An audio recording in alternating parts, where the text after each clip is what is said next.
Listo. Bueno, Colcop en la actualidad reúne a un poco más de 95 entidades del sector financiero, crediticio, incluyendo empresas del sector real, cajas de compensación, fintech y compañías de recuperación de cartera. A través de estos encuentros que hemos realizado desde hace muchos años, buscamos compartir contenido relevante y actualizado sobre normativas, tendencias y acontecer diario legislativo que impacta directamente a nuestro sector. En esta ocasión abordaremos la reforma de la ley 2445 que reforma, como ya lo decía, el régimen de insolvencia de persona natural no comerciante. Este es un tema de gran relevancia, ya que evidencia la necesidad de una política pública que eh, permita, ¿sí?, que sea clara y que respalde un sistema económico en que los acreedores puedan ejercer legalmente su derecho a cobrar sus acreencias, manteniendo un equilibrio con los derechos del deudor, es decir, con aquellos clientes que tienen dificultades para su pago. Desde el inicio del trámite de este proyecto de ley, Colcop trabajó activamente en la representación de la industria y de nuestros asociados, dialogando con los autores, con los ponentes de la norma y con todos los grupos de interés.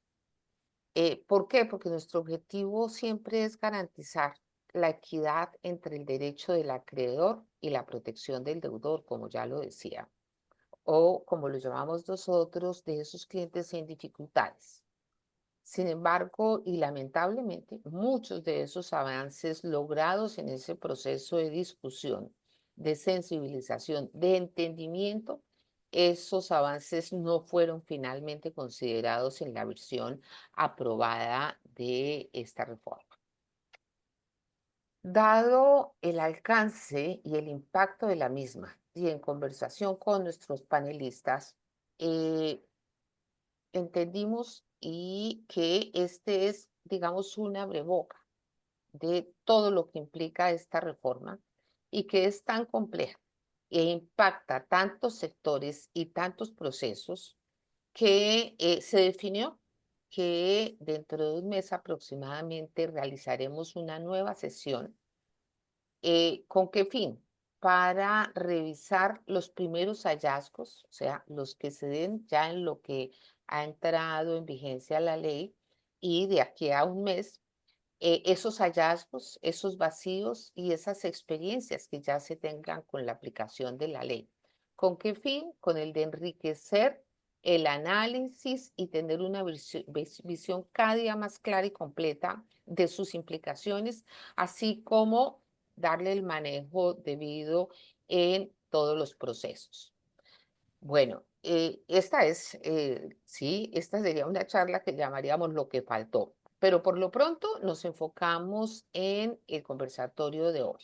Y sin más preámbulos, quiero presentarles a nuestros expertos panelistas, a quienes pues agradezco inmensamente su generosidad de compartir con nosotros su conocimiento en esta jornada e inspirarnos para lo que debe ser la aplicación de esta norma.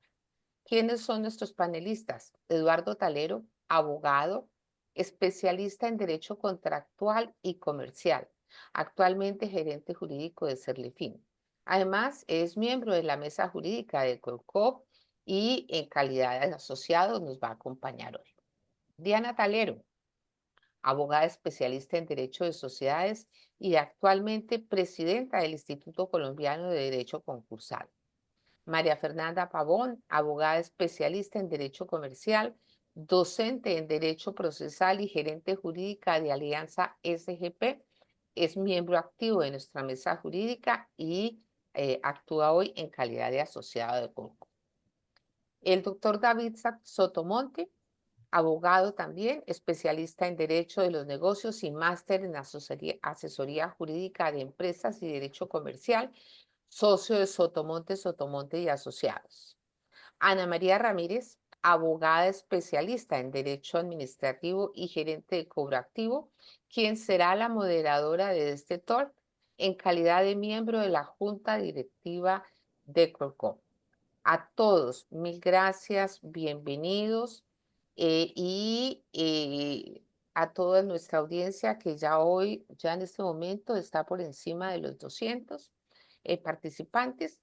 Les recordamos que pueden dejar sus preguntas en el chat a lo largo de todo el talk y al final cada uno de los panelistas la responderá para enfocarnos durante toda la jornada en los aspectos más prácticos de la aplicación de esta reforma. También los invitamos a compartir sus aprendizajes en las redes sociales, etiquetándonos con @colcop, rayaba al piso Colombia, y usando el hashtag #TalksColcop. Finalmente, quiero informarles que esta sesión está siendo grabada y el propósito de generar esta grabación es para que ustedes tengan las memorias las cuales compartiremos posteriormente a los correos que nos han registrado. Al final de la sesión, los invitaremos a diligenciar una muy corta encuesta, que es la que nos permite enriquecer estos espacios.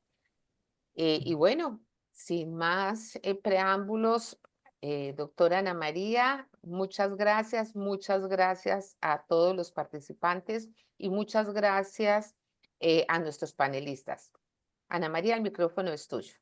Bueno, muchas gracias, doctora Gloria, por la bienvenida, por la presentación, por propiciar este espacio para todos. Muy buenos días. De antemano, reiterar la bienvenida a este espacio de análisis y reflexión sobre los principales cambios que introduce la Ley 2445 del 2025, promulgada el pasado 11 de febrero, ley que modifica el título cuarto de la Ley 1564, introduciendo cambios significativos al régimen de insolvencia de persona natural no comerciante en Colombia, como bien lo acaba de mencionar la doctora Gloria. También, como bien acaba de decírnoslo, pues nos acompañan el día de hoy expertos jurídicos y el propósito fundamental de este evento es que ellos puedan compartirnos desde su experiencia sus perspectivas sobre el impacto que esta ley genera y producto de este diálogo, de alguna manera construir un diálogo, valga la redundancia, constructivo en torno a las implicaciones y beneficios que la ley puede tener, ¿cierto? Agradecemos a todos su presencia y el interés en este tema. No tenemos ninguna duda que es un tema de absoluta relevancia para la industria y para el desarrollo económico de nuestro país. Y como bien lo dijo la doctora Gloria, la idea es que si tienen preguntas las vayan dejando en el chat. No duden que si tenemos tiempo al final la idea es que lo podamos responder, pero preparamos unas preguntas que consideramos son de impacto, de valor y nuestros panelistas muy generosamente nos van a dar toda su perspectiva y su punto de vista. Entonces, bienvenidísimos todos, esperamos que sea un espacio de mucho valor. Bueno, y arranquemos entonces, María Fernanda, si te parece, contigo. Creemos que metodológicamente vale la pena empezar contándole a la audiencia cuáles son los principales desafíos o conflictos que podrían surgir o que ya se están presentando con la entrada en vigencia de la ley. María Fernanda, si nos ayudas con este punto. Claro que sí. Buenos días a todos, a mis compañeros hoy de panel, expertos todos y bueno, qué rico compartir y sabemos que va a ser un espacio de mucho aprendizaje al público. Gracias por conectarse y bueno, lo primero es que cuando surgen nuevas normas, creo que hay algo que hay que celebrar pese a todo lo que generan alrededor y es que nos estamos sentando a estudiar.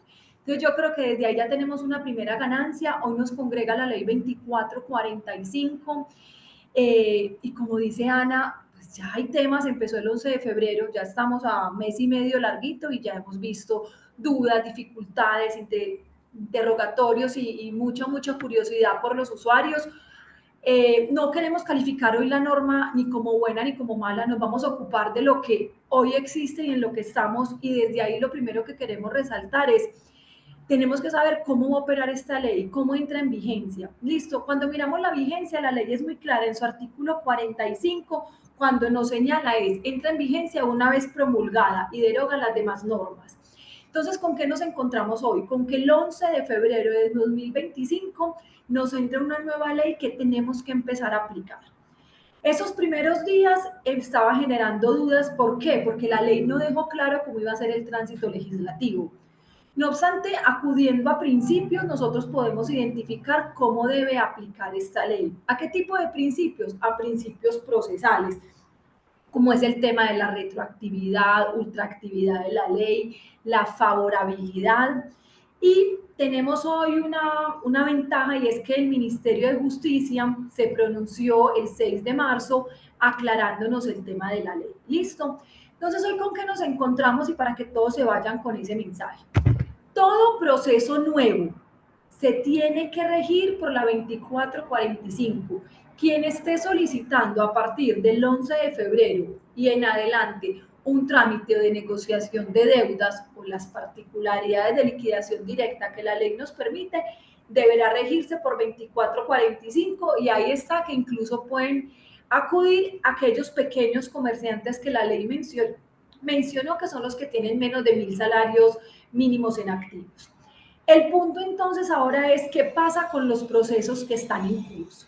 Tenemos que tener muy claro y es todo derecho adquirido que ya se tenga se tiene que mantener y lo tenemos que respetar. Así, por ejemplo, si hubo un acuerdo ya celebrado, ese acuerdo ya representa unos derechos adquiridos y como tal no se modificará nada del curso procesal que ya se agotó. Pero los procesos que están apenas adelantándose, ¿con qué nos vamos a encontrar? Con una ley que aplicó en sus primeras etapas y con una ley que va a aplicar para las nuevas actuaciones procesales, entendiendo como tal el proceso como ese flujo. Entonces, si ya presenté la solicitud y la presenté el año pasado, la presenté bajo las normas de la 1564. Si la audiencia está fijada para esta semana, es una audiencia que se va a llevar a cabo con las reglas de la 2445. ¿Listo? Ana, y a todos, eso también nos aplica para los temas de competencia. La solicitud previa que se hizo se va a regir por las reglas de competencia que regían en relación con el domicilio de ese deudor solicitante. Quien esté solicitando a partir de la fecha ya sabe que tenemos la posibilidad de hacer la selección, pues nosotros, del centro de conciliación o notaría que deseamos que aplique.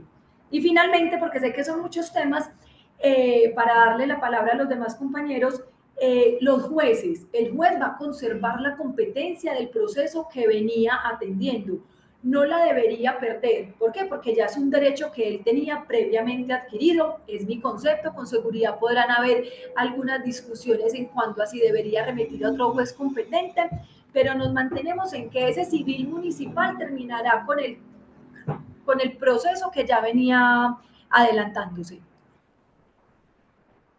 Perfecto, María Fernanda, muchas gracias, muy claro y bueno, la idea es que, como lo mencionamos, si al final tenemos tiempo y hay dudas, podamos explorar un poco más este tema. Doctor Eduardo, justamente digamos que enlazando esto que nos contaba María Fernanda sobre la ampliación de competencia de los centros de conciliación a nivel nacional, producto de su experiencia, ¿cuál considera que será el impacto de esta ampliación de competencia conforme pues lo establece la ley 2445?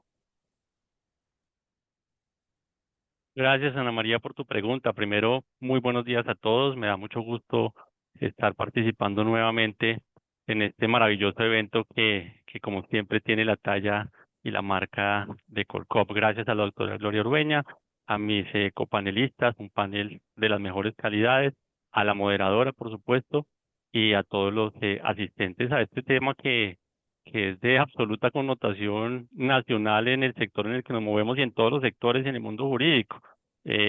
Duramos muchísimo tiempo detrás de esta reforma, participando, tratando que fuera más equilibrada para el acreedor, abogando por los derechos de nuestra industria y al final, pues, nos guste o no nos guste, como lo dijo María Fernanda, aquí está la norma y estamos aquí para contarles a ustedes los temas principales. Bueno, aquí digamos que el principal aspecto, la principal novedad del ámbito de aplicación o de la competencia de los centros de conciliación es que ahora se les permite tener una competencia nacional, distinto a lo que pasaba anteriormente. Siempre y cuando estos centros de conciliación o las notarías, obviamente, pues deben estar habilitados por el Ministerio de Justicia y todo lo demás que ya operaba, pero que cuenten con la infraestructura necesaria para atender debidamente todos estos trámites. Estará pendiente qué se entiende por infraestructura. Aquí pues consideramos que tienen que haber muchos aspectos, digamos que en juego, tiene que haber una muy buena reglamentación al respecto, porque, por ejemplo, la Superintendencia de Sociedades en materia de ley 1116 lo hace muy bien, fue innovadora cuando nos tocó con la pandemia y demás, ya desde antes lo hacía, y pues aquí no puede ser de otra manera, tiene que habilitarse en debida forma el centro de conciliación de la notaría, siempre y cuando cumpla con toda esta infraestructura, como ya lo mencionamos. Ahora, ¿qué no nos gusta de la disposición? El negocio. Eso hay que decirlo, lo hemos dicho en todos los espacios, en todos los paneles, se lo dijimos a los autores de la ley, el negocio. No todos tienen esto como negocio, es válido tener negocios, por supuesto que sí, pero negocios nos referimos a ello como negocios amañados, negocios de mala fe en contra de los acreedores, y no solamente de nuestra industria.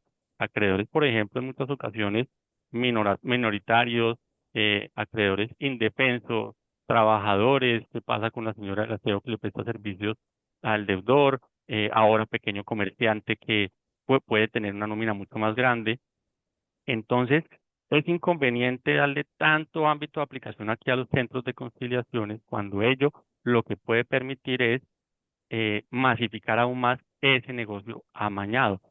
¿Qué hicimos nosotros desde Corcov? ¿Cuál fue nuestra propuesta que lastimosamente no pasó? Pero hay que seguir insistiendo en ello para que todos aquí lo tengan presente. Nosotros propusimos un reparto aleatorio, un reparto imparcial, un reparto organizado con ayuda de todos los medios tecnológicos que hoy en día ya digamos que son absolutamente conocidos. Estamos en la época de la tecnología artificial, de los desarrollos, de todo tipo de nuevos medios, y eso los podemos utilizar para que, ya como ocurre por ejemplo en la rama judicial, se radica una demanda y le corresponda a X juzgado por reparto. Nada aquí de que el asesor que contrató al centro de conciliación para asistir a un deudor tenga todo amañado, tenga todo ese aparato a su alcance, reitero, en contra o desequilibrando los derechos del acreedor. No pasa siempre, pero sí sabemos que se presenta en muchísimas ocasiones y ese negocio hay que acabarlo cuando ocurre así amañadamente o de mala fe. Tiene que ser imparcial. Muchas gracias, doctor Eduardo. La verdad, muy claro y ahí tendremos cosas por hacer y trabajar, pero seguramente confiemos, vamos avanzando con todos estos temas. Eh, Doctor David, digamos que la ley 2445 amplía el ámbito de aplicación a las personas naturales comerciantes que cuenten con activos totales por valor inferior a 1.000 salarios mínimos y que cumplan otras condiciones, pues excluido el valor de la vivienda de su familia y el vehículo que se utiliza como instrumento de trabajo. Respecto a esta ampliación del ámbito de aplicación, ¿cuáles podrían ser los principales inconvenientes prácticos derivados de la inclusión en el régimen de insolvencia de personas naturales a pequeños comerciantes? Gracias a todos. Un agradecimiento a Colcó por la invitación, a la Gloria, a mis compañeros panelistas y a la moderadora. Un saludo muy especial. Y bueno, aquí hay varios temas para tocar frente a esta ampliación del ámbito de aplicación. El primero de ellos, y es que yo comparto algo que hace la ley 2445, que es eliminar, y arranco por ahí, eliminar la competencia de la Superintendencia de Sociedades para conocer de los procesos de insolvencia de la persona natural. En su caso, de la persona natural comerciante. Pero esto simplemente es algo por lo que hemos abogado en otros escenarios donde hemos manifestado que los casos de insolvencia frente a la persona natural no deberían dividirse entre persona natural, comerciante o no comerciante, habida cuenta de que la problemática que gira en torno al endeudamiento de la persona natural es la misma. Nada más imaginemos los mecanismos liquidatorios para una persona natural, pues esto complica mucho otro tipo de derechos o impacta otro tipo de derechos que no dependen de si se es o no se es comerciante. Vivienda digna, salud, educación, etcétera, etcétera. Entonces, el primer tema frente a la persona natural comerciante fue haberlo sacado de la Superintendencia de Sociedades. Yo considero que esto es positivo, es un primer paso a unificar el régimen de la persona natural y adicionalmente cumple con los mandatos constitucionales. Recordemos que el artículo 116 de la Constitución Política permite que se le otorguen funciones jurisdiccionales a autoridades administrativas, como es el caso de la Superintendencia de Sociedades en sede de insolvencia, pero esas funciones jurisdiccionales tienen que tener algún tipo de relación con la función administrativa, cosa que no pasaba en el caso de la persona natural comerciante para la Superintendencia de Sociedades. No hay ninguna relación ahí. Eso como primera medida. Como segunda medida, se resuelve, y aquí me refiero a incorporar a algunos de los comerciantes al régimen de la persona natural del Código General del Proceso, se resuelve una de las principales problemáticas que había en estos trámites de negociación de deudas, y era que el que era comerciante salía corriendo, cancelaba su registro para poder acogerse al régimen del Código General del Proceso y no ir a la Ley 1116. Por el motivo que fuera, porque le parecía mejor este régimen o porque no cumplía con las obligaciones del comerciante, también puede ser. Pero ahí había un cuello de botella que generaba muchas controversias en torno a la apertura de estos trámites. Entonces se resuelve al llevar estos sujetos directamente al Código General del Proceso o permitirles, porque frente a estos sujetos se permite que escojan el régimen de la Ley 1116 o el régimen del Código General del Proceso. Siguiente punto, se da un paso hacia la formalización. Digamos que se da un paso hacia la formalización, pero es solo un primer paso. ¿En qué medida? En que el comerciante, pequeño comerciante, quien tiene, como Ana María bien lo indicó, activos inferiores a los 1.000 salarios, puede ir al régimen del Código General del Proceso y para eso solo tiene que estar cumpliendo uno de los deberes del comerciante y es haberse matriculado en el registro mercantil. Si no cumple con los demás, no importa. Entonces, esto nos permite que aquellos comerciantes informales, que su informalidad no radica en no estar registrados, su informalidad radica en que no tienen la contabilidad regular de sus negocios, en que no llevan sus libros y papeles de comercio en debida forma, pues puedan acceder a un régimen concursal de manera expedita, cosa que no pasaba cuando se les aplicaba la ley 1116 de 2006, porque tenían que llevar la contabilidad. Ahora, que si esto es bueno o es malo, ya nos lo dirá la práctica, porque como también tal vez lo dijo María Fernanda iniciando, aquí todos estamos aprendiendo. Aquí tenemos experiencia en temas de insolvencia, pero no tenemos experiencia con base en esta reforma, porque hasta ahora está arrancando su aplicación. Solo con el paso de los días vamos a poder ver si esto es algo positivo o es algo negativo. ¿Qué ocurre? ¿Por qué digo que es solo un primer paso hacia la formalización? Porque los otros deberes del comerciante no deben cumplirse para poder acceder al régimen de insolvencia del Código General del Proceso. Solo en el artículo 533 de la reforma, reformado, en el numeral 11 se hace referencia a que la persona natural comerciante debe en el acuerdo incluir la forma en que va a cumplir, y lo debe hacer expresamente, en que va a cumplir con los deberes de comerciante. ¿Esto qué nos lleva? Nos lleva a pensar, listo, en el acuerdo hay que pactar que este señor comerciante va a llevar la contabilidad, pero si no la lleva, ¿cuál es la consecuencia? Y ahí es donde viene la formalización, entre comillas. Si no la lleva, ¿cuál es la consecuencia? Nos dice la misma norma, vamos a aplicar en los artículos 560 y 561 frente al incumplimiento. ¿Frente al incumplimiento de qué? Del acuerdo. Listo, este señor celebró su acuerdo, dijo que en 3 meses iba a tener su contabilidad al día, no la tiene al día, está incumpliendo el acuerdo. lo llevamos a una audiencia del 560 y 561, donde, primero, para que haya audiencia de incumplimiento, las expensas las debe suministrar es el acreedor que pretende, o bueno, aquí hablamos de reglamentación anterior, pero no conocemos la nueva. Entonces estamos hablando de que es un incumplimiento que para que se active debe ser sufragado por los acreedores. Entonces estamos hablando de una formalización a costa de los acreedores. No sé si me explico. Estamos manteniendo las cargas en cabeza de los acreedores frente a los incumplimientos del deudor. En este caso, incumplimiento por no llevar contabilidad. Habría sido deseable que se dijera que la contabilidad tiene que estar reconstruida para la aprobación del acuerdo o al momento de la votación del acuerdo. Con eso ya se está materializando esta formalización. Y esto tiene un lado negativo también. ¿Cuál es el lado negativo de esto para el deudor? Me refiero. Este artículo 533, numeral 11, nos dice, no nos habla solo de la contabilidad, sino nos dice que se debe incluir expresamente el deber de cumplir para los comerciantes con los deberes que la ley prevé.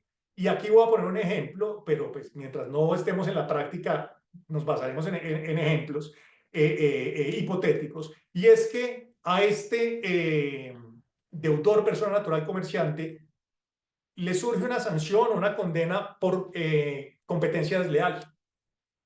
Esa sanción, esa condena por competencia desleal, interpretando el artículo 553, lleva a que se incumpla el acuerdo de pagos y en esa medida puede terminar en liquidación patrimonial este deudor persona natural comerciante. ¿Listo? Entonces, habría sido preferible que se marcaran con exactitud cuáles son los deberes y deberes que tienen relación con la situación patrimonial del deudor, entre ellos el tema de conocer su propio patrimonio, sus bienes, haberes y sus pasivos, y no atarlo a otras cosas como es la generalidad de los deberes del comerciante, por ejemplo. Estoy poniendo el caso de no competir deslealmente, que es lo que nos genera inconvenientes. Entonces, si hay un intento de formalización, esperemos que sea positivo, pero nos quedan muchas inquietudes y de la reforma en general, que ya tendremos oportunidad de seguirlas mencionando. No sé, Ana María, si con esto respondí tu pregunta inicialmente. Súper, sí, está muy claro y yo creo que podemos ir sacando algunas conclusiones, como bien decía María Fernanda en su saludo, con todo menos con la intención de hacer un juicio de la reforma, pero pues claramente se empiezan a vislumbrar producto de las respuestas de los tres una necesidad grande de reglamentación, que es una duda que en este momento surge porque claramente la reglamentación que tenemos pues digamos no es para la 2445, entonces sí se empiezan a identificar allí unas necesidades grandes de reglamentación y yo creo que de cara a los acreedores tampoco es prematuro decir que se deben preparar para un crecimiento importante de citaciones a trámites de insolvencia, porque al ampliar el ámbito de aplicación, pues claramente creo que tienen que prepararse los acreedores para recibir más notificaciones de estos trámites. Doctor Eduardo, vamos ahora con usted. En el artículo 549, la ley 2445 considera como gastos de administración los aportes a seguridad social de los empleados del deudor, aun si se hubiera encausado antes de la aceptación de la solicitud. ¿Cuáles son las implicaciones prácticas y jurídicas de esta disposición? ¿Qué pasa con los procesos de depuración? Esto es multipreguntas, doctor Eduardo, y si tenemos que repetir luego lo hacemos. ¿Y podrían oponerse a la confirmación del acuerdo? Digamos que son dudas Señora, que no me surgen escucha. respecto de la incorporación ¿Cómo es que se llama la muchacha? de la seguridad social como gastos de administración. Tenemos un micrófono abierto, si nos ayudan, gracias. Perfecto, yo pongo por aquí mi relojito muy juicioso para no irme a pasar de la cuenta, porque sé que el tiempo aquí es limitado. Bueno, Ana María, sí, maravillosa pregunta porque abarca muchísimas cosas y que de alguna manera sí presentan una novedad para esta reforma y que sí era necesaria. En el régimen anterior no teníamos, digamos que contemplada la obligación de pago de obligaciones, valga la redundancia, de seguridad social de manera expresa y sí había un vacío, o sea, hay que ser realistas y hay que ser honestos en eso. Entonces, ¿qué es lo que se hace? ¿Qué es lo que trae la reforma? Trae como una Lo que viene es a equiparar de alguna manera las obligaciones de seguridad social a los gastos de administración. Y esto es lo que hace la reforma. Los equipara, pero en nuestro criterio, pues con el mayor respeto, digamos que positivo que se haya traído, pero pues no se hace de una buena manera, porque los gastos de administración no son equiparables plenamente a estos gastos de seguridad social. ¿Qué es lo que ocurre? Permítame rápidamente contarlo para pronto los que no lo tienen muy presente porque es complejo el tema en materia de ley 1116. Allí tenemos el artículo 32 de la ley 1429 de 2010. Artículo 32, ley 1429 de 2010.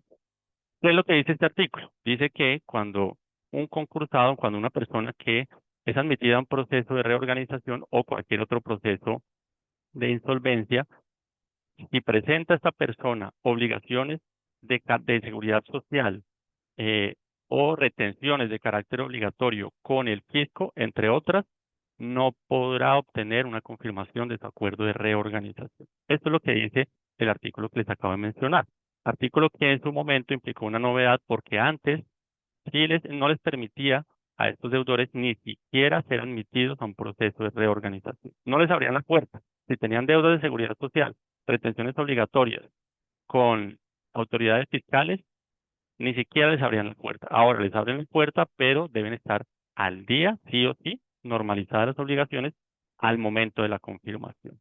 Y los gastos de administración en materia de 1116 tienen otro tratamiento diferente. Tanto así que al día de hoy la postura crítica, por lo demás, de la Superintendencia de Sociedades, postura que es muy crítica en nuestro sector, es que cuando hay deuda en los gastos de administración, no es ello inconveniente para que se pueda confirmar el acuerdo de reorganización. Entonces, no equipara los dos conceptos. Una cosa es seguridad social, obligaciones se les mencionaba el artículo 32 y otra cosa es gastos de administración. Aquí en Entonces, nuestro régimen, está en la otra hay un casa. micrófono abierto. Bueno, por favor me dicen si en algún momento se pierde el hilo o no me llegan a escuchar. No, Con no se mucho gusto preocupe que quien yo los repito. abra, nosotros desde el máster lo estamos cerrando. ¿Ok? Perfecto.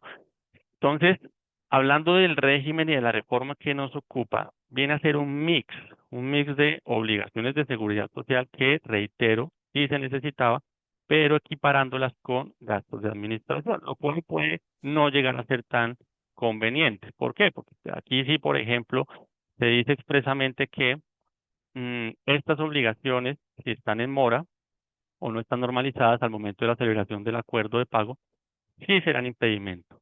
No se podrá celebrar el acuerdo de pago y de manera concomitante implicará el fracaso de la negociación, salvo que se pongan, digamos que se pongan de acuerdo acreedor y deudor directamente. Hasta ahí, ¿qué es lo que ocurre con estos temas? Dejaron por fuera las retenciones obligatorias con autoridades fiscales. Aquí no venimos a representar ni a abogar por la DIAN. Ellos, digamos que no sé si tuvieron una participación activa o no en la reforma. Ya tienen otros privilegios por otros lados, en 1116 y demás. Entonces, pues la verdad es que es un tema de ellos si los dejaron por fuera o no, pero sí es importante tenerlo en cuenta. Un vacío acá también importante. ¿Qué pasa si ya ha celebrado el acuerdo de reorganización e incurre el deudor de nuevo en estos gastos de administración por obligaciones de la seguridad social? Tampoco es tan clara la norma y no sabemos si va a aplicar lo mismo que ocurre en ley 1116 y es que ello también, digamos que puede generar un incumplimiento del acuerdo de reorganización y por ende un decreto de una liquidación ya judicial. Eso es lo que ocurre. Y por último, lo que tú preguntabas de los problemas de depuración y demás, pues claro que se van a generar con esto un montón de situaciones en la práctica con los fondos de pensiones, con los acreedores de estas obligaciones de seguridad social y laborales, que se van a tener que resolver allí, en la práctica. Y va a pasar algo similar, me imagino yo, de lo que ocurre en 1116, y es que el conciliador, a quien valga aquí mencionar, se le dan amplias facultades, casi como de juez en muchos casos, va a tener que revisar en cada caso concreto si el deudor está al día o no en obligaciones de seguridad social. Y aquí, reitero, se consideran gastos de administración. Eso va a tener que ser un protocolo, como ocurre en ley 1116. Si no están al día, no puede confirmarse el acuerdo de pago. Ahora, lo último y muy importante, ¿Cuál es el gran inconveniente aquí para los acreedores? El inicio del procedimiento o la publicidad, porque esto pues no es claro. ¿Cómo hago yo como acreedor que me dedico a temas masivos, por ejemplo, fondos de pensiones, nuestra industria, para estar al tanto de todos los procedimientos o trámites que se inician de parte de los deudores? Ya lo vivimos y es muy difícil, no está centralizado. Por allá el SICAC intenta alguna cosa de estadísticas y demás de conciliadores y notarías sobre estos asuntos, pero no está siquiera organizado. Entonces, allí sí vamos a tener que hacer seguimiento. Eh, Seguiremos, doctora Gloria, aquí con Colcova además, para que haya una reglamentación y que se mejoren, digamos que los medios o algo de difusión, de comunicación, notificación si se quiere, para que los acreedores podamos saber cuando un deudor accede a un trámite de estos y podamos levantar la mano, me está debiendo. Porque si el deudor lo omite o dice yo estoy al día, resulta que no le debe aportes a su trabajador, el trabajador de aquí a mañana no se va a pensionar porque le debían esa plata y se fue a un trámite de insolvencia y esa persona se quedó sin una pensión. Ese es el gran problema, pero en la práctica esperaremos cómo lo resolvemos. Muchas gracias, doctor Eduardo, amplísimo y muy claro. Y quiero recapitular con el doctor David. Nos parece importante de pronto reforzar un poco respecto a la ampliación del ámbito de aplicación, cómo se determinan los derechos de voto. Yo creo que ese es un tema que amerita su conocimiento, su análisis, su perspectiva, y qué rico que lo podamos ampliar antes de pasar con un tema en el que quiero hacer una introducción especial para la doctora Diana Talero de garantías mobiliarias. Adelante, doctor David. Muchas gracias. Bueno, digamos que aquí hay una diferencia clara, o había, y voy a hablar en pasado, había una diferencia clara y ya verán por qué. Había una diferencia clara entre cómo se determinaban los votos en la ley 1116 y cómo se determinaban en el Código General del Proceso. En la ley 1116, además de exigir unas mayorías específicas, hay unos requisitos de pluralidad. No solo pluralidad en que el acuerdo debe ser votado por 2 o más acreedores, sino que el acuerdo debe ser votado por distintas categorías de acreedores. Además de las clases dentro de la prelación legal de créditos, la ley 1116 creó unas categorías a efectos de la negociación del acuerdo y su votación. ¿Por qué? Por la diferencia de sujetos que participan en las relaciones jurídico-patrimoniales de aquellos que desarrollan actividades empresariales. Entonces eso resulta viable para el tema empresarial, incluso para el tema de la persona natural comerciante, pero no resulta un mecanismo eficiente de votación para la persona natural no comerciante.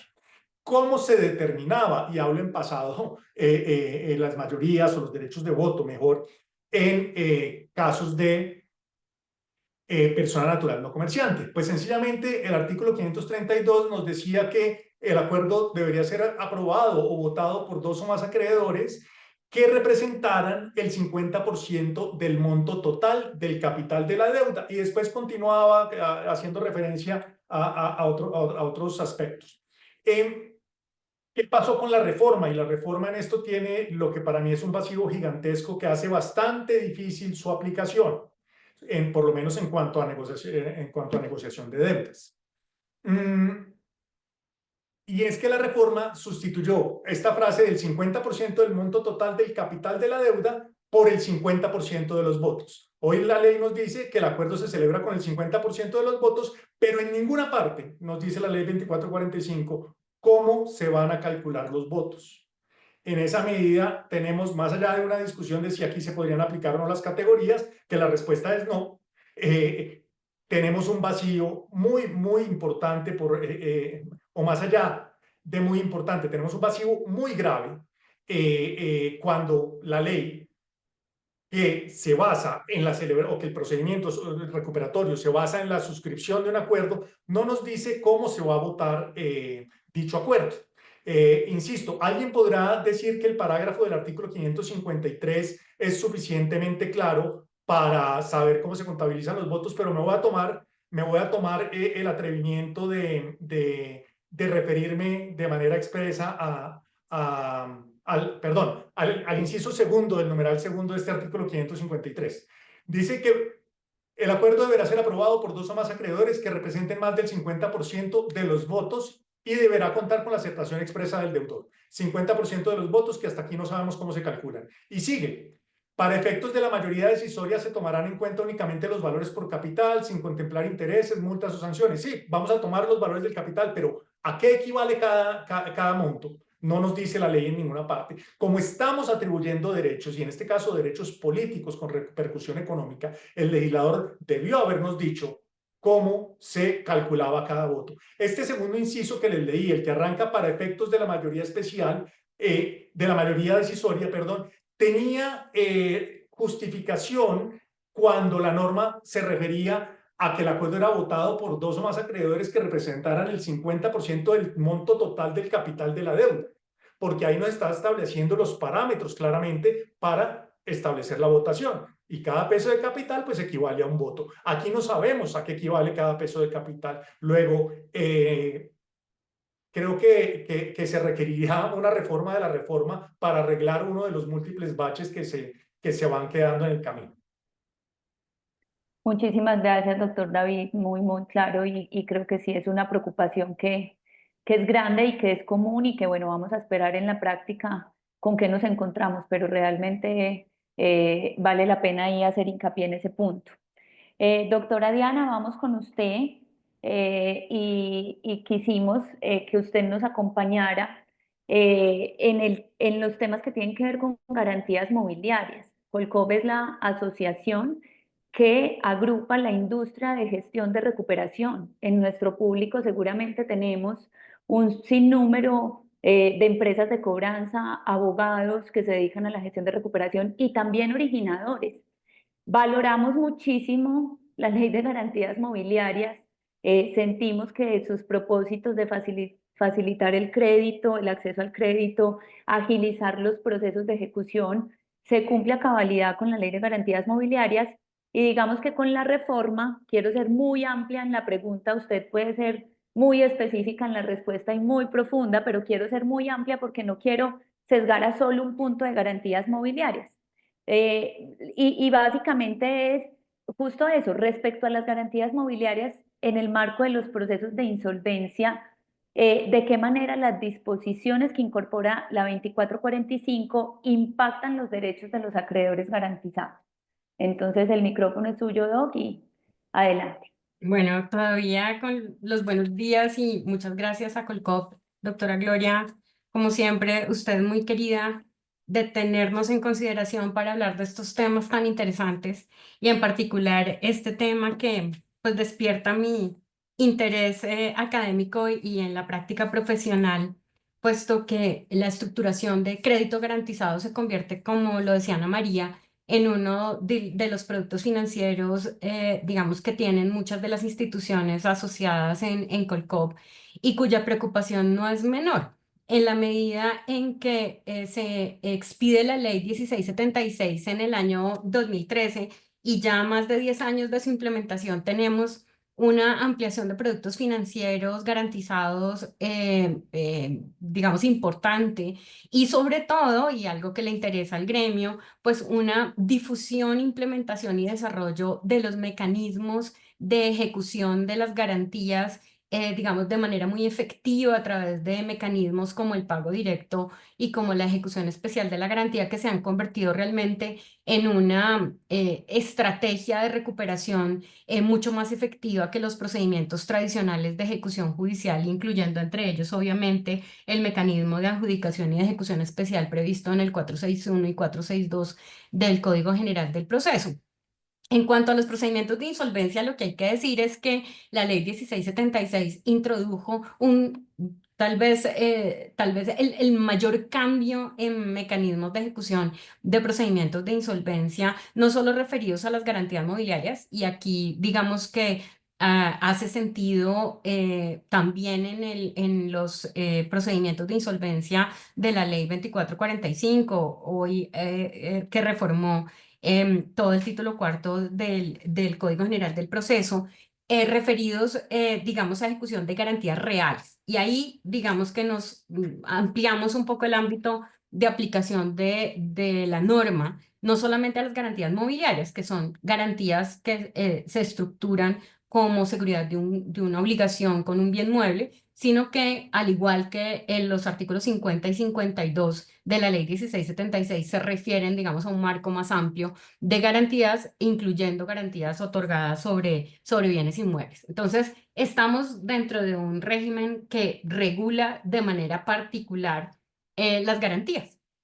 Obviamente, allí hay que decirlo, el tratamiento regulado en la ley 2445 dista mucho de la regulación incluida en los artículos 50 y 52 de la ley 1676, que traen, digamos, todo un desarrollo no solamente regulatorio, sino también en la práctica para aquellos que nos dedicamos a la cobranza en los mecanismos de insolvencia, pues es una regulación completamente distinta, ¿no? No podemos equiparar el tratamiento de las garantías reales en los procesos de insolvencia empresarial con el tratamiento de las garantías reales en los procesos de insolvencia de la persona natural no comerciante y de los comerciantes estos que, como ya le explicaba David, entran en el ámbito de aplicación de la norma, es decir, aquellos que tienen unos activos totales menores a 1.000 salarios mínimos legales mensuales vigentes, excluyendo del activo la vivienda y excluyendo el vehículo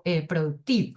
Entonces, estamos frente a un tratamiento completamente distinto. Y cuando usted me preguntaba acerca de las disposiciones que regulan el tratamiento de las garantías reales en los procedimientos estos reformados por la 2445, pues tengo que referirme como a varios de los artículos que traen algunos apartes, pero quisiera ser sincera con todos ustedes, ¿no? Y es que leyendo las disposiciones legales todavía no es muy claro y quisiera, digamos, y al igual que todos mis compañeros de panel, conocer cuál es la política pública alrededor del tratamiento justamente que se le da a estas garantías reales en los procedimientos de insolvencia regulados por el CGP y en particular quisiera conocer va a ser el ámbito de reglamentación futuro porque pues con las disposiciones tal como están no es tan claro poder determinar, doctora Ana María, cuál va a ser el tratamiento de los acreedores con garantía real.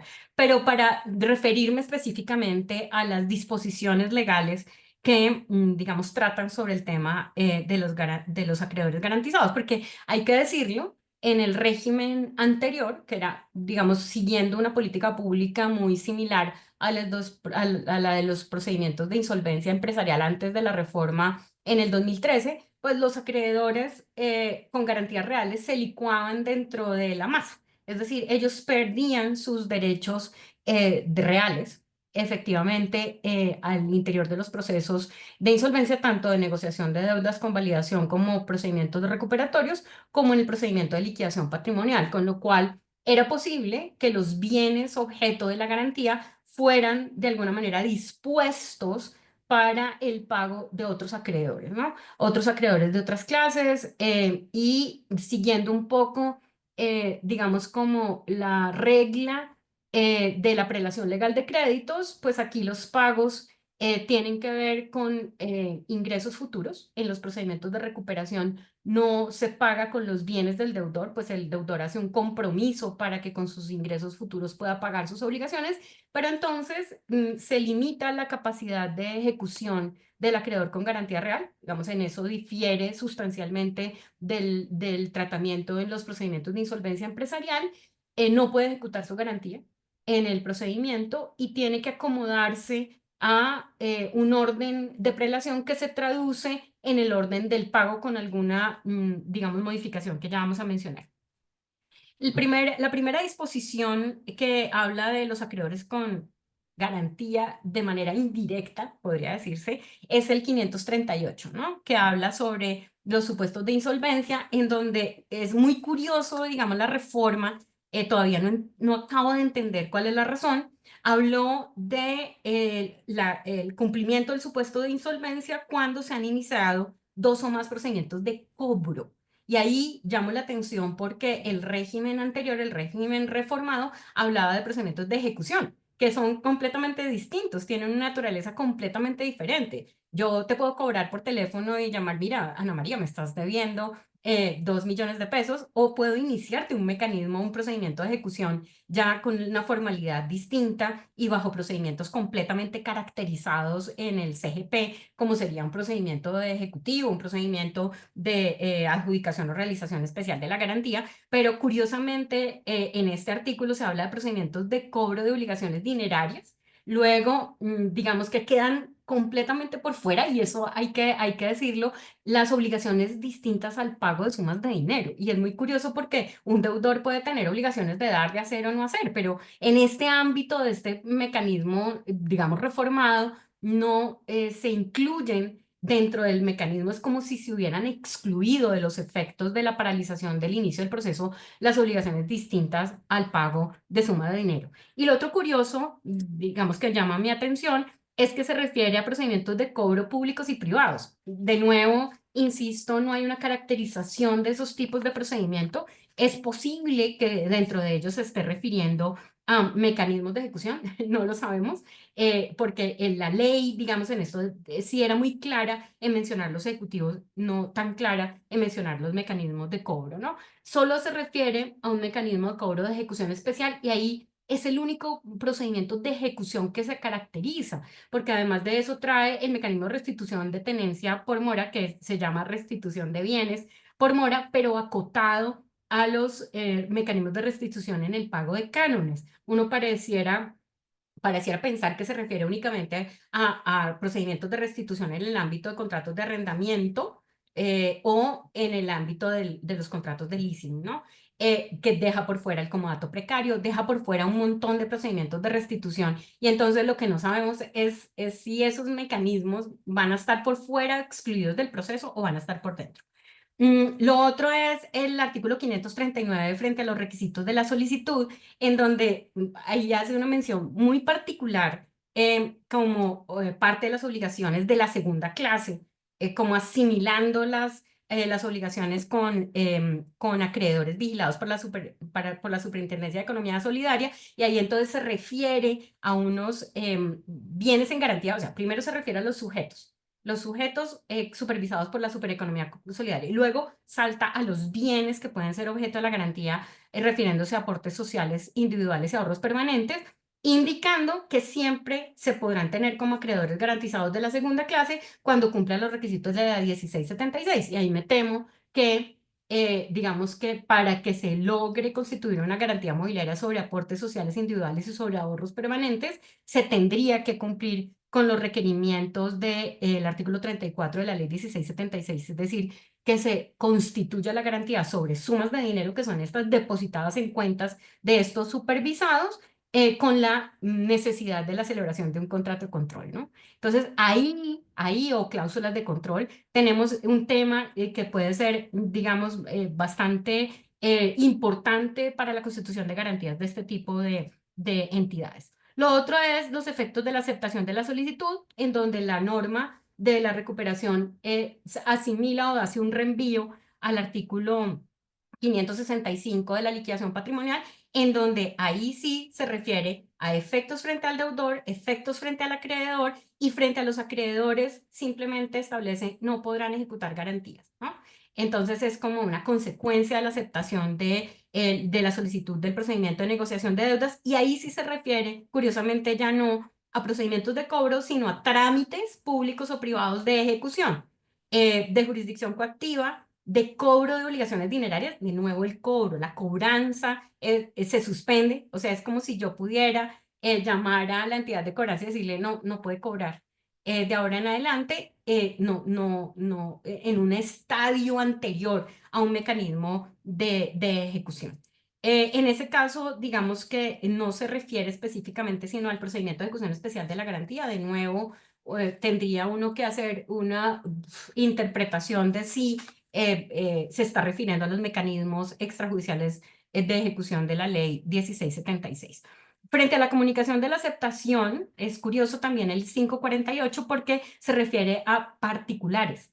Se refiere a jueces, servidores públicos, que yo me imagino que se estaba refiriendo a los mecanismos de ejecución judicial o a los mecanismos de jurisdicción coactiva, empleados, y ahí vuelvo a tener, digamos, cierta inquietud, porque se está refiriendo a cobro contractual que pueden hacer empleados o privados y particulares, no se refiere al acreedor garantizado. Entonces, digamos que la ley ahí en lo que tiene que ver con las comunicaciones es muy vaga, pero trae un tema que lo habíamos discutido con los anteriores panelistas y era, al incluir a los comerciantes, digamos, se echa de menos una notificación mucho más efectiva, como sería una inscripción de la aceptación del mecanismo en el registro mercantil, más allá que la comunicación que se hace a los acreedores a través de el Registro Nacional de Personas Emplazadas. En cuanto al contenido del acuerdo, salto al numeral 6 y 8, y discúlpeme que ya casi termino, doctora Ana María. El numeral 6 del artículo 553 habla de la posibilidad de enajenación de bienes garantizados, y ahí sí me perdí completamente, porque el acuerdo prevé que normalmente yo pague con ingresos futuros, pero si no pago con ingresos futuros, tengo la posibilidad de enajenar bienes, pero cuando se enajena el bien en garantía, se paga la obligación garantizada. Entonces, riña un poco con esa, digamos, estructura en la cual decíamos hay una única masa y respecto a esa única masa, que son los ingresos futuros, se van a pagar las obligaciones. Si se enajena el bien, el producto de la enajenación del bien es para pagar al acreedor garantizado. Y el numeral octavo se refiere a la posibilidad de pagos concurrentes. Entonces dice, yo le puedo pagar a los de primera, de segunda y de tercera, todos al tiempo, pues obviamente dependiendo del ingreso futuro, siempre y cuando, digamos, salvaguarde los derechos por alimentos, cuando sabemos que los alimentos están excluidos de los efectos del régimen, y acreedores laborales, que los tengo que pagar, digamos, y en el marco, diría yo, de una especie de aplicación de la sentencia C-145 del 2018. Y finalmente, cuando habla del incumplimiento del acuerdo, el 560, se refiere a cuando un garante, un deudor y un garante son parte del mismo núcleo familiar, reiterando los efectos del 462 del Código General del Proceso. Digamos, eso no es nuevo, eso ocurre frente a cualquier mecanismo de ejecución cuando se ejecuta la garantía, los concurrentes respecto de la ejecución de la garantía, pues tienen que comparecer en los términos del 462, pero a mí me llama la atención porque entonces quiere decir que se dan los supuestos frente al proceso que se esté adelantando al otro miembro del núcleo familiar, pero lo más interesante, diría yo, por ahora no particular o peculiar diría, es que puede plantear una excepción al 462 cuando se ha pactado una solución diferente a hacer efectiva la garantía para el acreedor concurrente o que con el acreedor se pacte otra cosa. No lo entiendo, porque si se está adelantando otro procedimiento de insolvencia frente a esa otra persona que es garante o deudor del núcleo familiar, pues tendría que estar basado en las mismas reglas del procedimiento de negociación de deudas y no en normas contractuales ni en normas previstas en otra regulación. Muchas gracias, doctora Ana María. A usted, doctora Diana, yo creo que amplísima también la información, con dudas, con necesidad de reglamentación seguramente en muchos puntos. Y bueno, esperemos que nos va mostrando la práctica y que vamos a ver en la segunda parte de este conversatorio. María Fernanda, una pregunta importante de total relevancia para nuestra industria, que es además novedosa en la 2445 y que tiene que ver con el marco sancionatorio para los acreedores que continúan adelantando los procesos de cobranza. ¿Cuál es ese régimen sancionatorio? ¿Cómo lo vemos? Para los acreedores, ¿esto qué implica? Para que porfa nos des contexto. Claro que sí, Ana. Bueno, tengo que decir que es una norma que causa dolor, ¿cierto? Ese artículo, esta disposición como tal, nos debe generar realmente una preocupación. Imposible que acá no te tengamos hablando de qué hay detrás, cuál era el móvil que realmente mueve una disposición como esta, ¿cierto? ¿Y por qué toco el tema del móvil? Porque realmente es una sanción que uno dice, primero, porque dentro de esta norma. Segundo, ¿desde cuándo los conciliadores van a tener una función de sancionar, cierto? Creo que hay una desfiguración muy importante, un desconocimiento de una constitución política. Entonces, de entrada, y lo conversaba con algunos colegas, realmente aquí nosotros vemos un riesgo de inconstitucionalidad muy importante. porque no nos cabe en la cabeza un tema de conciliadores y notarios haciendo uso de estas facultades sancionatorias, ¿cierto? Los acreedores tenemos una responsabilidad muy importante y creo que es una responsabilidad que nunca ha sido nueva. Nosotros estamos claros y quienes trabajan en la industria que el cliente y el deudor que entra en insolvencia es un deudor que requiere un tratamiento especial. Es un deudor al que dentro del marco de la ley no se le hacen cobros, se suspenden débitos, ¿cierto? Y siento que llegar al tema de un régimen y cuando lo vuelven tan general, hablan de cualquier gestión de cobro, para de pronto los que no nos siguen con la norma, el artículo es el 545, el que queda modificado, que equivale al 16 de la 2445. Entonces, el tema es, estas sanciones deberían estar acá, que es lo que realmente se debe sancionar. Cualquier gestión de cobro, una llamada, ¿cierto? Entonces creo que tenemos que ser muy responsables en el uso. Tenemos que ver, pues lo primero es si efectivamente a posterior habrá un tema de control de constitucionalidad. Lo segundo, y ya les voy a contar cuáles son las sanciones que hay, es cómo van a trabajar los notarios y conciliadores para hacer uso de esta facultad, cómo van a controlarla, cómo van a asegurar que esa sea la gestión de cobro, cuáles van a ser las evidencias de lo que efectivamente pasó con el deudor. ¿Qué nos dice entonces la ley? El artículo 545, como queda modificado, nos establece para cualquier gestión de cobro, porque simplemente habla de ante cualquier gestión de cobro del acreedor, y se establece un escalafón de sanciones. Entonces, lo primero que nos dicen es, se tendrá facultad para sancionarlo y ante el primer intento de cobro que se tenga, ante esa primera gestión de cobro, van a haber un llamado de atención. ¿Listo? Vamos a ver cómo serán los llamados de atención. En un segundo momento, y siguiendo como en esa graduación, vamos a llegar a la posibilidad de que esas notarías y centros de conciliación hagan a los acreedores amonestaciones. ¿Listo? Y el tema se va complicando y se va agravando. ¿Por qué? Porque en un tercer llamado la sanción es una postergación de créditos. Todos sabemos lo que implica un crédito postergado en un proceso concursal. Entendemos que el deudor está ante unas necesidades y por eso ha acudido, y qué bueno que podamos seguir defendiendo la insolvencia como una salida al deudor, pero no como una defraudación a acreedores, que lastimosas es lo que hemos visto que se nos ha convertido, y por eso el temor de todo el sector frente a este tipo de modificaciones. De la postergación del crédito, vengan, ¿cuál fue la verdadera gestión? ¿Cómo vamos a probar esos 3 intentos? Porque es que eso va a implicar que no me van a pagar y empieza uno, ¿qué me van a postergar? El porcentaje que se haya cobrado, el total de la creencia y todas las consecuencias que trae la postergación de créditos y a las que históricamente nos hemos visto expuestos.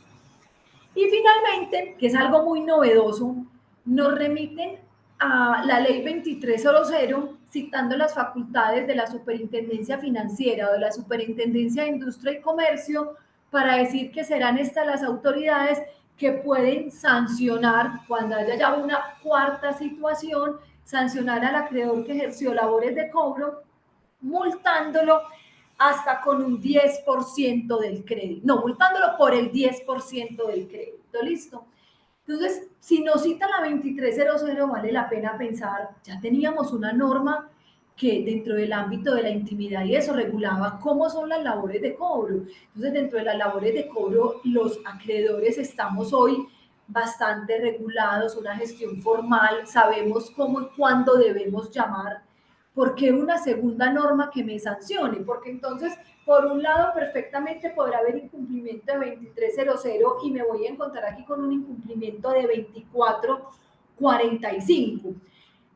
Así funciona, fueron los 4, digamos que escalafones de sanciones. Ana hacía al principio un llamado y es, acá tiene que haber un tema de reglamentación, aquí adicional a la reglamentación tendrá que ver un tema de que se estudie cómo lo van a hacer los centros de conciliaciones y empezamos a cuestionarlo. Les cuento que ya hemos tenido casos de deudores donde en los procesos pretenden de entrada frente a cualquier gestión, ¿cierto?, decir solicito que se les multe con el 10%, entonces tenemos que estar muy atentos a cómo van a quedar en firme. No estoy diciendo que ni los conciliadores ni los notarios lo hayan aceptado, pero pasa lo mismo, el mensaje que les llega a los deudores es tranquilos que los podemos sancionar hasta por el 10%.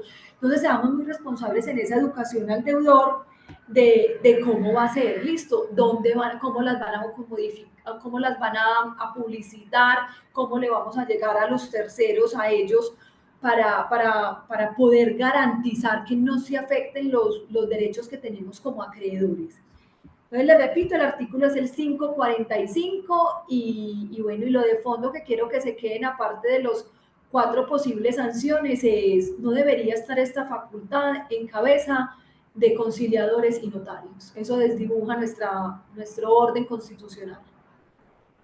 Muchas gracias, María Fernanda. Yo creo que como complemento por nuestro día a día y por el conocimiento que tenemos de esta industria, hay un reto también grande mientras la norma se mantenga así, y tiene que ver con la coordinación y la sincronía y la comunicación que tiene que tener originador con empresa de cobro. Esto ha crecido mucho y para los originadores se está convirtiendo en un dolorcito de cabeza. Por lo que hablábamos de la ampliación del ámbito de aplicación, seguramente va a crecer más. Entonces ahí tenemos un reto grande y un compromiso grande nosotros como empresas de cobro, sensibilizar a nuestros clientes, a los originadores y claramente también a nuestros equipos de trabajo.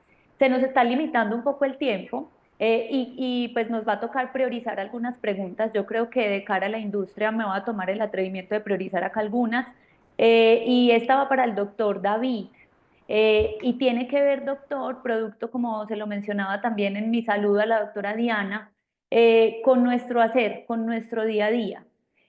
¿Cuál es el tratamiento de las medidas cautelares durante la etapa de negociación de deudas y en el proceso de liquidación patrimonial? Adicionalmente lo leí en el chat y hacía parte también de una de las preguntas y quisiera dejarla como segunda pregunta para usted. Dentro de los principales cambios que aparecen en la 2445 es la suspensión de descuentos automáticos por libranzas desde el inicio del proceso de insolvencia. ¿Qué impacto tiene esta novedad de cara al deudor y de cara a los acreedores? Además, pues que si se sigue reteniendo va a tener sanciones conforme nos lo acaba de decir María Fernanda. Entonces le doy la palabra al doctor David. Bueno, Ana María, muchas gracias. Bueno, digamos que vamos al punto y sin rodeos. Tratamiento de las medidas cautelares. Bueno, en la negociación de deudas, el 545 manifiesta que se suspenden de manera absoluta, a excepción de aquellas que provienen de procesos por alimentos, los cuales no se ven afectados. ¿A qué me refiero con que se suspenden de manera absoluta? Mire, nos tratan como máquinas. Perdón, el micrófono, por favor. Por eso dije yo, Nos ayudan con el las llamamos y micrófono. está descansando y la metamos a la... No, pues, Listo, gracias. Entonces les decía, se suspenden de manera absoluta. ¿A qué me refiero con que se suspenden de manera absoluta? Esto quiere decir, y en términos de la ley, que aquellas que no se han terminado de consolidar, que ya están decretadas, pero que falta algo para su práctica, o aquellas que en términos de la ley es aún no totalmente practicadas, dicen, cierro comillas, o aquellas que son de ejecución, si se quiere, continuada, como los embargos de dineros que caen en una cuenta de ahorros o en una cuenta corriente, estas también se van a suspender.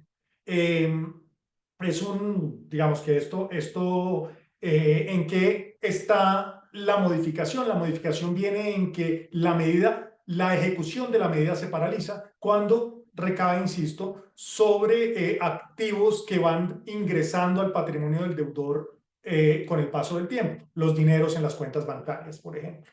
Esa es la novedad. ¿Resulta lógico? Sí, resulta lógico. Suspendido el proceso ejecutivo de cobro coactivo, pues la ejecución misma de la medida también debería paralizarse. Eso frente a la negociación de deudas. Frente a la liquidación patrimonial, ¿qué pasa? ¿Qué pasa con las medidas cautelares que vienen de otros procesos? Pues quedan a órdenes del juez que conoce la liquidación.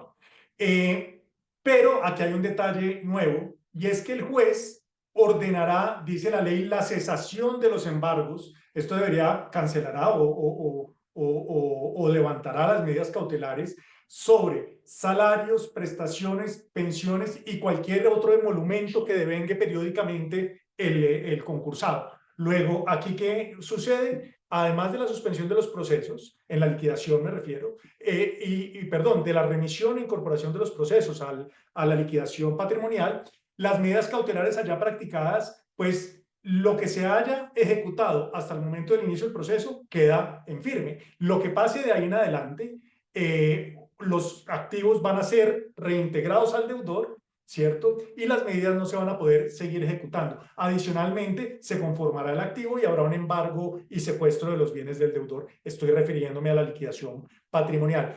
¿Qué pasa con las libranzas? Bueno, las libranzas y demás descuentos automáticos, lo primero que hay que decir de las libranzas es que dejaron de ser, o mejor, que se excluyen en el artículo 538 de los cálculos del pasivo vencido a efectos de solicitar una negociación de deudas, ¿cierto? A menos de que estén vencidas. ¿Por qué esa exclusión? No lo sabemos. Al final del día se debe y es pasivo, pero bueno, otra cosa es que estén o no vencidas, pero se excluye del cálculo del 30%. Por el otro lado, ¿qué ocurre? El 545 señala que se suspenderán los descuentos de nómina o productos financieros, pagos o libranza o cualquier otra forma de prerrogativa relacionada con el pago o abono automático o directo. Esto es lo que se señala como una novedad de la ley. Sin embargo, y aquí yo me separo de muchas interpretaciones frente a la ley no reformada. En la ley no reformada seguían haciendo algunos acreedores descuentos automáticos o descuentos por libranza, etcétera, etcétera, porque la ley supuestamente no decía nada, pero es que resulta que esa afirmación desconoce los principios del derecho concursal. Uno de ellos, el de universalidad subjetiva. Todos los acreedores existentes al inicio del proceso concursal deberán participar en ese proceso concursal. Luego no podrían haberse seguido pagando. Lo que hace aquí la norma es sencillamente materializar de manera expresa el principio que venía siendo vulnerado. Ahora, está bien, pero se le va la mano. ¿Se le va la mano en qué sentido? Se le va la mano porque señala que los actos que se ejecuten en contravención van a ser ineficaces de pleno derecho. No importa, el legislador puede sancionar con ineficacia de pleno derecho los actos que considere pertinentes, pero pone a determinar si se dan los supuestos de la ineficacia al conciliador. Y volvemos a lo que María Fernanda decía hace un rato, un conciliador aquí determinando cosas que deberían corresponder a una autoridad judicial. El conciliador no es una autoridad judicial ni tiene sus decisiones, por más de que alguno quiera llamarlas providencias, no son providencias judiciales. Luego no debería tener la facultad para ello, un asunto criticable de la ley. Pero adicionalmente señala que una vez se le ha informado al pagador y a la entidad acreedora del inicio del trámite, estos dos, la entidad pagadora y el acreedor, van a ser solidariamente responsables por las sumas pagadas o descontadas a partir de la fecha de inicio de la negociación de deudas. Y aquí establece una solidaridad con origen sí en la ley, pero que en la práctica parecería excesiva y abusiva. ¿Qué tal que el acreedor no quiera devolver? ¿Por qué va a ser solidario el pagador?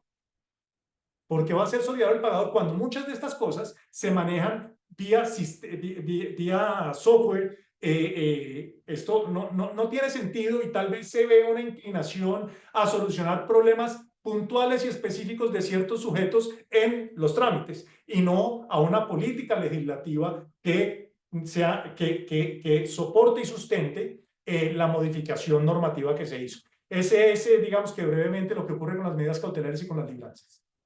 Muchísimas gracias, doctor David. Doctora Diana, tenemos que priorizar y les ofrezco excusas. Vamos a pasar como algunos temas de liquidación y no quiero dejar pasar por alto para nuestros participantes de este importante evento cómo opera la ejecución de garantías mobiliarias en los procesos de liquidación. Yo creo que es importante para de alguna manera complementar eso que acabamos de conversar en el proceso de insolvencia, en el proceso de liquidación. ¿Cómo opera? Bueno, muchas gracias, Ana María. Creo que en el tema de liquidación patrimonial, tal vez la única mención específica que se hace de los procedimientos de ejecución de garantías mobiliarias es en el 565, cuando dice que no se pueden ejecutar garantías. y específicamente suspende y prohíbe el inicio de ejecuciones especiales de la garantía. Pero quiero llamar la atención en dos temas que sí tienen que ver con la liquidación patrimonial. Y uno de ellos es justamente el regulado en el 553 del contenido del acuerdo, porque curiosamente está regulado en el contenido del acuerdo de negociación de deudas, pero se refiere específicamente a la liquidación patrimonial. Y es que el numeral tercero, digamos que sugiere, me perdonarán los redactores, pero es una norma bastante confusa, porque empieza diciendo que el acuerdo debe referirse a todos los acreedores, pero cuando no pueda lograrse un acuerdo con todos los acreedores, entonces uno dice, es decir, cuando no haya un acuerdo unánime, o se estará refiriendo es más bien cuando haya un fracaso de la negociación, que creo que sería este último caso.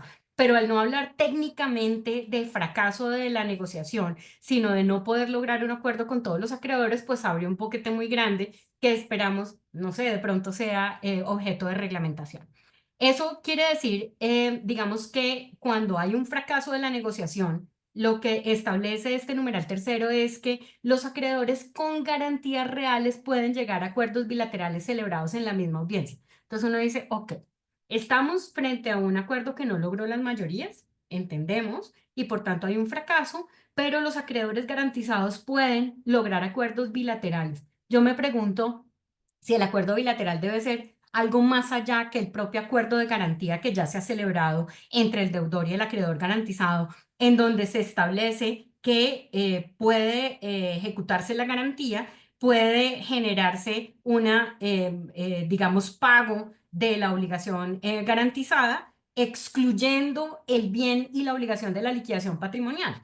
Y entonces dice, para que esto proceda, no basta ninguna manifestación de voluntad de los demás acreedores, basta solamente la manifestación de voluntad del deudor y el acreedor garantizado, en donde se dispongan bienes referidos a la vivienda, es decir, estamos hablando de contratos de garantía de hipoteca o de leasing, digamos, habitacional, de muebles necesarios para la actividad productiva. Uy, y ahí yo creo que el doctor Sotomonte coincide conmigo en establecer que en la insolvencia empresarial los bienes necesarios para la operación siempre son todos, ¿no? Y entonces aquí, ¿cuáles son los bienes necesarios para la actividad productiva? Es un tema, digamos, bastante litigioso en los procedimientos de insolvencia empresarial y trae otra categoría de bienes que habla de los muebles para su vida de relación.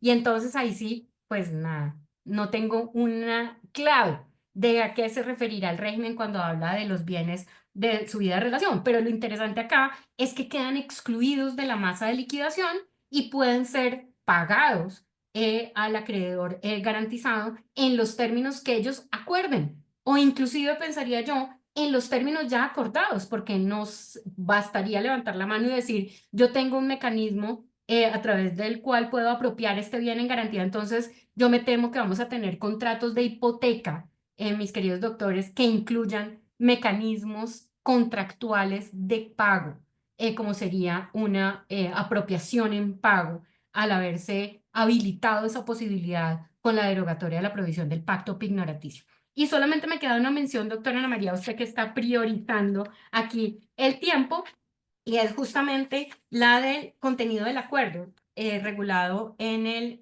554 del CGP cuando se refiere a las daciones en pago. Frente a los acreedores garantizados, entonces teníamos dos situaciones. Esta de la posibilidad de acuerdos bilaterales fracasada la negociación, otra cuando hay una enajenación del bien garantizado y se paga efectivamente al acreedor garantizado, y otra cuando se celebra el acuerdo. La norma habla de mayorías calificadas, pero ni el numeral ni el artículo habla de mayorías calificadas, cuando se refiere a que los acreedores garantizados, cuando el valor del bien es homogéneo, por decirlo así, o equivalente al valor de la obligación garantizada, pueden recibir bienes en dación de pago, que la ley, digamos, 1676 no se refiere, el acto de dación en pago es un acto voluntario, es un acto en el cual yo modifico la prestación original.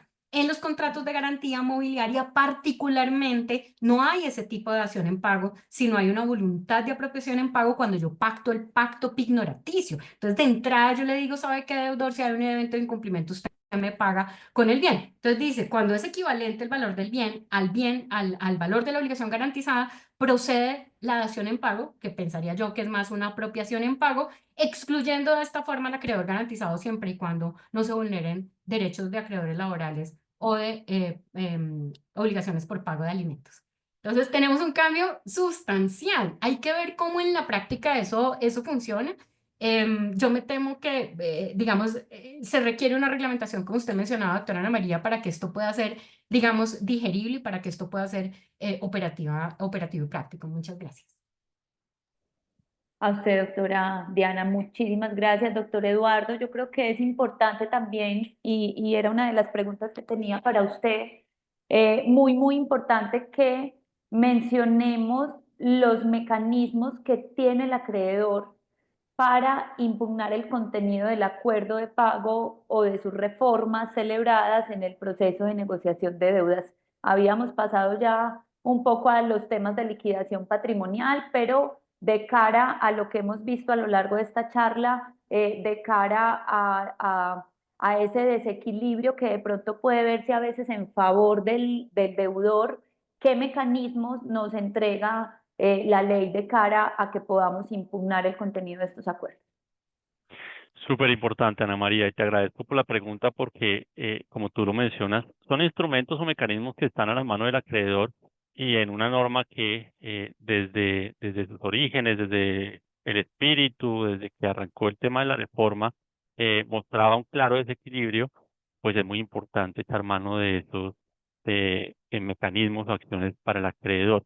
Digamos que la norma mantiene la misma esencia de los medios o las acciones o los motivos de impugnación del acuerdo, de la celebración del acuerdo, pero introduce dos nuevas. Una que hace referencia a cuando se violan o desconocen las mayorías en la celebración del acuerdo de cualquiera de sus reformas. Y otra que hace referencia a algo que mencionaba la doctora Diana Tolero, en cuanto a la dación en pago de bienes al acreedor garantizado. Tiene que ver con la diferencia en el valor del bien y ello se constituye como un mecanismo, un insumo para el acreedor. Ahora, ¿qué es lo importante? Yo sí quiero llamar la atención del auditorio en esto. Lo hemos dicho en diferentes eventos, foros, desde Colcop siempre lo mencionamos. Aquí el gran problema en un régimen de estos es que no nos hacemos parte. Yo entiendo que son trámites dispendiosos, complejos a veces, costosos, pero es necesario que estemos allí presentes, porque si los acreedores no acudimos a hacer valer nuestros derechos, pues alguien va a votar y va a decidir por nosotros, ¿cierto? Eso lo digo, digamos que entre paréntesis, entre comillas, mejor. Entonces el punto es, acudamos a estos procedimientos y revisemos muy bien la norma porque ahora, y lo menciono rápidamente, cambió el procedimiento. El acreedor que, digamos, que haya visto vulnerados sus derechos de alguna manera o que encuadren algunas de las causales, debe levantar su manito en la audiencia, mencionarlos, enunciar los aspectos de su impugnación, ¿cierto? Y transcurridos 5 días o dentro de los 5 días siguientes a la celebración de la audiencia, debe sustentar esos reparos concretos que presentó sobre la impugnación, acompañados de todas las pruebas pertinentes y demás, para que el conciliador le corra traslado al deudor, se pronuncie sobre ello también y los demás acreedores. Arma un paquetico y eso lo envía al juez que corresponda. Ya con eso el juez, ahí también cambia un poco el procedimiento, revísenlo porque no lo puedo explicar acá todo en detalle por cuestión de tiempo, pero al final el juez va a tener la facultad de decidir sobre si opera una corrección del acuerdo o una posible nulidad, si lo devuelve al conciliador para que él tome algunas medidas, concilie algunas diferencias allí con las partes, o si finalmente le toca al juez tomar una decisión. Esos son muy grandes rasgos, pero revisen la norma y hagámonos parte de estos procesos y de estos acuerdos. Muchas gracias, doctor Eduardo. Bueno, tenemos ya las 12:30 del mediodía y más de 200 asistentes.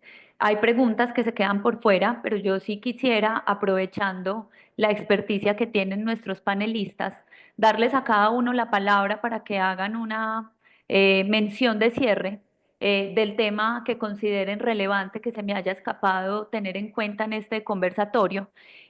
Sin dudas haremos lista para nuestro siguiente encuentro. Sentimos que, como lo decía María Fernanda en su saludo, El hecho de que existan este tipo de reformas, este tipo de normativas nos obliga a estudiar y qué rico en un mesecito, mes y medio, 2 meses encontrarnos y también contar un poco qué ha pasado, qué hemos visto de estas dudas que hoy han quedado sobre la mesa, que hemos identificado, qué avances hay de reglamentación, pero no quiero despedirme y despedir a los más de 200 asistentes que todavía nos acompañan sin que hagamos una, digamos, como una mención de cierre por cada uno de nuestros panelistas.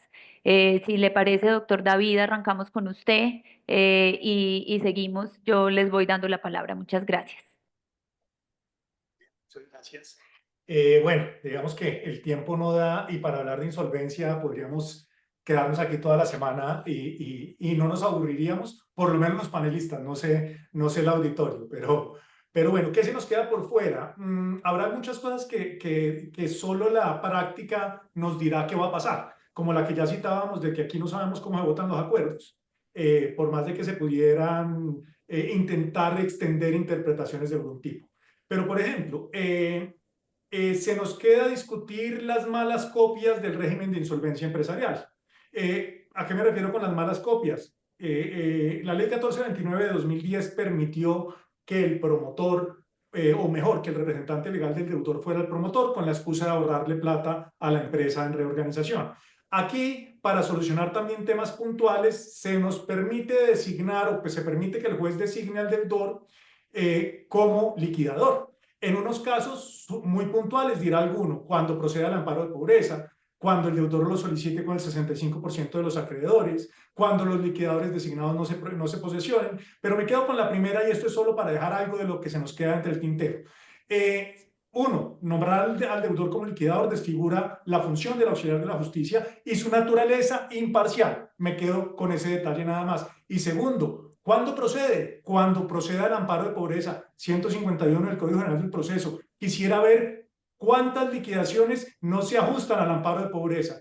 Se concederá el amparo de pobreza a la persona que no se halla en capacidad de atender los gastos del proceso sin menoscabo de lo necesario para su propia subsistencia. No están todos los deudores en liquidación en estas condiciones. Luego, en la práctica, y espero equivocarme, muy seguramente estaremos atendiendo a escenarios donde la liquidación, extrañamente, y como lo conversábamos con la doctora Diana, no es un proceso concursal con desapoderamiento del deudor, sino que al deudor que ha, con razones válidas o inválidas, dilapidado su patrimonio, lo ponemos a administrar el patrimonio que va a ser la moneda de pago de los acreedores. Entonces creo que se nos quedan muchas cosas y por solucionar cosas puntuales y problemas específicos del proceso de Pedro, de Juan o de Luis, se recurrió a soluciones que no van a hacerlo tanto en la práctica y que desequilibran la relación entre deudor y acreedor. Yo creo que nos falta dejar que esto avance un poco más para identificar las falencias, pero este es un caso por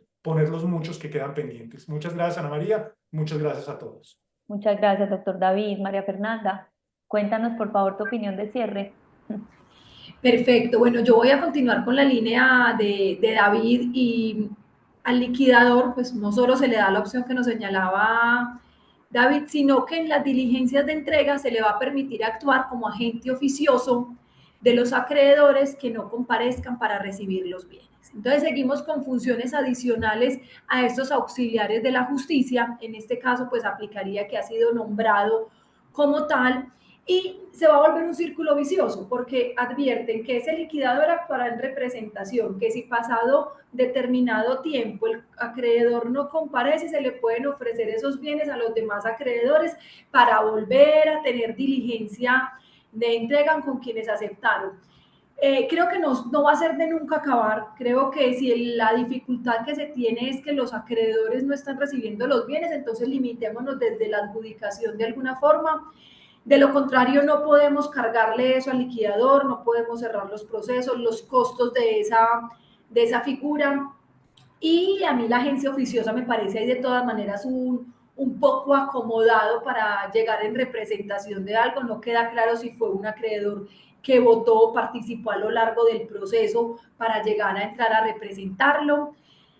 Entonces creo que la liquidación, Ana, como decías tú, pues habrá unos temitas que ahondar, pero sí que seamos muy cuidadosos en esas funciones adicionales que se le entrega a este auxiliar de la justicia, a efectos de que quienes ejercen la labor de liquidador lo conozcan y quienes estamos como gestores de cobro seamos muy cuidadosos de esas funciones adicionales y cómo vamos a controlar debidamente a esa persona que va a representar al deudor. Muchísimas gracias, María Fernanda. Doctora Diana, por favor, su opinión de cierre antes de pasar con el Bueno, doctor no, Eduardo. yo hago eco de algo que tú mencionabas, doctora Ana María, y era la necesidad de contar con una reglamentación, digamos, adecuada. Obviamente la que tenemos actualmente en el decreto único del sector ya no está ajustada al procedimiento y entenderíamos que ahí hay un decaimiento del acto administrativo respecto de aquellos artículos que son reglamentados y que fueron modificados a través de esta ley 2445, pero creo que tendremos que esperar esa reglamentación. Si bien es extraño reglamentar el Código General del Proceso, sí fue uno de los únicos temas, digamos, de reglamentación de los asuntos regulados en el código, y creo que esperaríamos, como dice David, la práctica y ver cómo, digamos, vamos resolviendo muchas de las inquietudes que aquí planteamos. Muchísimas gracias, doctora Diana. Doctor Eduardo, por favor, su opinión de cierre. Gracias, Ana María. Yo quiero volver a lo que mencioné al comienzo y con eso me quedo. El tema del reparto. Es muy importante que sigamos insistiendo en los espacios que vamos a tener posteriormente, ojalá en el legislativo, hacer un trabajo juicioso como que se hizo desde Colcop, con diferentes senadores, con diferentes, digamos que actores de todo este mundo de la insolvencia, de la cobranza y de la economía en general, para que busquemos un reparto aleatorio, transparente, imparcial. Me quedo con ese comentario y al final hacer un otro comentario muy rápido del tema de la liquidación directa. Se nos quedó un poquito por fuera, lo mencionaban también acá en alguna pregunta. Yo espero, doctora Gloria, que ojalá podamos tener otro espacio posterior para explicarlo con mucho más detalle, porque fue una disposición novedosa que generó mucha crítica y muchas discusiones en el trámite de la reforma. La liquidación directa, entonces, para que la podamos explicar después. Perfecto, muchísimas gracias. Yo creo que para concluir, doctora Gloria, y darle la palabra que despida a la audiencia que todavía nos acompaña, sin dudas tenemos dos corrientes de interpretación de lo que significa la 2445. Quienes la promovieron y la defienden y consideran que es un avance en la protección de los derechos de los deudores, ¿sí? Pues alivia sus cargas financieras y promueven la estabilidad económica de quienes están atravesando por alguna situación de dificultad. Otra postura que consideramos, me incluyo ahí, asumo mi posición, que este tipo de legislación sin reglamentación puede generar incentivos perversos y fomentar una cultura de no pago que sin dudas desestabiliza el sistema crediticio y afecta a los acreedores. Entonces, bienvenidas en la práctica todos los mecanismos de control que podamos ejercer como acreedores. Bienvenidas, obviamente, todos estos espacios. Agradecer a la asociación, a la doctora Gloria, la verdad son espacios absolutamente enriquecedores, donde a veces salimos con más dudas de las que llegamos, pero que yo creo de eso se trata, de que quedemos con los puntos que consideramos claves, que profundicemos los que consideremos. La asociación es absolutamente abierta y se nos quedaron obviamente preguntas en el chat, algunas las respondimos en la medida en que íbamos avanzando con el cuestionario a nuestros panelistas, pero creo que son espacios de muchísimo valor y sin duda es una norma, como lo dijimos en el saludo, que es de absoluta relevancia para esta industria. Doctora Gloria, le doy la palabra, despedimos a nuestros panelistas. Listo. Muchas gracias. No, antes de que se nos vayan, por favor, ¿sí? Los panelistas y los participantes, les vamos a colocar en pantalla la encuesta que es clave para nosotros poder realizar y enriquecer estos espacios. Pero ya lo decían todos ustedes, hay muchos temas que quedan por tratar.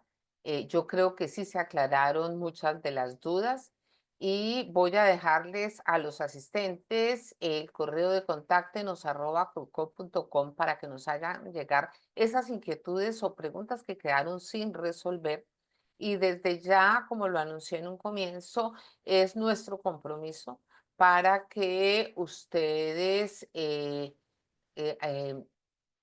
inscriban en el próximo Talk Cop sobre este mismo tema.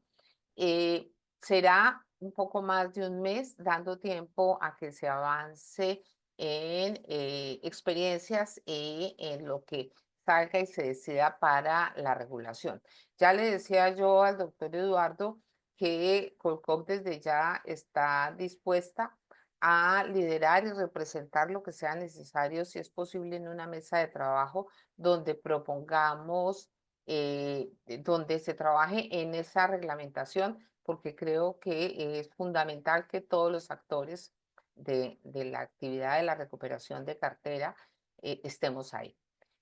Bueno, antes de despedirlos, los invito el próximo 27 de marzo a que tratemos la ley 2439 y sus aplicaciones prácticas en crédito digital. Nos va a acompañar el doctor Rincón Cárdenas, experto en el tema. Por favor, escaneen el código QR para que se registren. Como último tema, los eventos de Colcop. El Foro Medellín, que siempre han visto en mi espacio de pantalla, es el 1 de abril. Los esperamos. Éxito total tuvimos en el que realizamos en Cali la semana pasada, precisamente llevando estos temas, y vamos a llevar un conversatorio a Medellín sobre este tema que nos parece de actualidad muy relevante y muy relevante para el sector. Tenemos una agenda, como siempre, dando un 360 de todo lo que es la industria, entonces allá los esperamos. Y en septiembre, pues tendremos ya el 21, la edición número 21 del Congreso Internacional de Crédito y Recuperación. Es el Congreso Internacional, el macroevento de Colcop. Desde ya pueden ir reservando sus agendas para que nos acompañen. Nuevamente, mil y mil gracias. Nos disculpan que nos excedimos 12 minutos de la agenda planteada, pero creo que fue un tema maravilloso. A nuestros panelistas, pues no, un orgullo, un honor haberlos tenido, contar con ustedes. Y créanme, doctor Eduardo, doctora Diana, doctora María Fernanda, doctor Sotomonte, y a nuestra ilustre moderadora, doctora Ana María, que esta será la primera, del primero de muchos espacios en los que tenemos que tratar temas tan relevantes para nuestra industria. Muchas gracias y una excelente semana de cierre de mes. Muchísimas gracias. Feliz semana para todos. Muchas gracias. Hasta luego. Gracias, feliz semana. Muchas gracias y un saludo especial Gracias. para Feliz todos. semana, que estén muy bien. Muchas Gracias. gracias. Muchas gracias. Muchas gracias.